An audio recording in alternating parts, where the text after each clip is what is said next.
তৃণমূলের অ্যাকাউন্ট নিয়ে দিনে দিনে বিতর্ক বেড়েই চলেছে। সূত্রের দাবি, তৃণমূলের ব্যাংক অ্যাকাউন্টের নথি থেকে জানা যাচ্ছে যে অ্যালকেমিস্ট চিটফান্ড সংক্রান্ত মামলায় প্রায় ১৩ মাস আগে তৃণমূলের অ্যাকাউন্ট থেকে ইডিকে ১০ কোটি টাকা ট্রান্সফার করা হয়েছিল। অ্যাকাউন্ট বিতর্কে চাপ বাড়ছে কালীঘাট তৃণমূলের উপর। সূত্রের দাবি, এই প্রসঙ্গে উঠে আসছে প্রায় ১৩ মাস আগে তৃণমূলের তরফে অ্যালকেমিস্ট চিটফান্ড সংক্রান্ত মামলায় ইডিকে ১০ কোটি টাকা জমা দেওয়ার তথ্য। কদিন আগেই ব্যাংকে চিঠি দিয়ে তৃণমূলের অ্যাকাউন্টের লেনদেন বন্ধ রাখার অনুরোধ জানিয়েছেন প্রাক্তন মন্ত্রী অরূপ বিশ্বাস। এরপরই শনিবার ওই অ্যাকাউন্টগুলিতে বেআইনিভাবে পাওয়া অর্থ জমা রয়েছে এই আশঙ্কা প্রকাশ করে বিধাননগর পুলিশের সাইবার থানায় অভিযোগ করেন বৃতব্রত তৃণমূলের বিধায়করা। সূত্রের খবর, এফআইআর রুজু করে এইচডিএফসি ব্যাংকে তৃণমূলের নামে থাকা ৩টি অ্যাকাউন্টের ডেবিট ফ্রিজ করেছে পুলিশ। অর্থাৎ ওই অ্যাকাউন্টগুলি থেকে আপাতত টাকা তোলা যাবে না।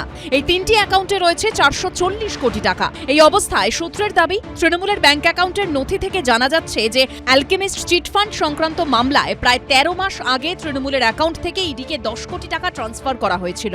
এই অ্যালকেমিস্ট চিটফান্ড মামলায় ২০২৪-এর ফেব্রুয়ারিতে তৃণমূলের তৎকালীন কোষাধ্যক্ষ অরূপ বিশ্বাসকে তলব করেছিল এনফোর্সমেন্ট ডিরেক্টরেট। সূত্রের দাবি, অ্যালকেমিস্ট চিটফান্ডের অ্যাকাউন্ট খতিয়ে দেখে জানা গেছিল যে ২০১৪-র পর তৃণমূলের প্রচারে ব্যবহৃত হেলিকপ্টারের খরচ বাবদ প্রায় ২ কোটি টাকা লেনদেন হয়েছিল।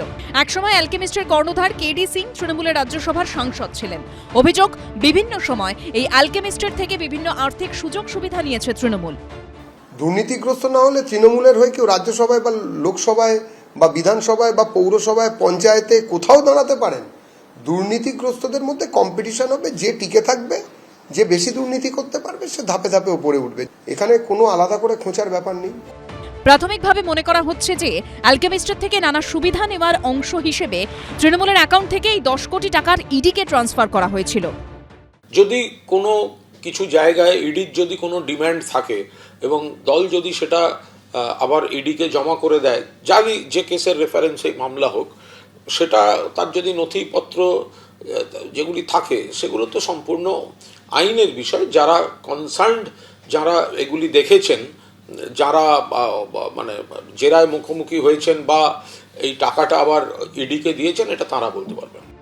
গত কয়েকদিন ধরে তৃণমূলের অ্যাকাউন্ট নিয়ে বিতর্ক বেড়েই চলেছে। সেই সঙ্গে পাল্লা দিয়ে বাড়ছে কালীঘাট তৃণমূলের অস্বস্তি।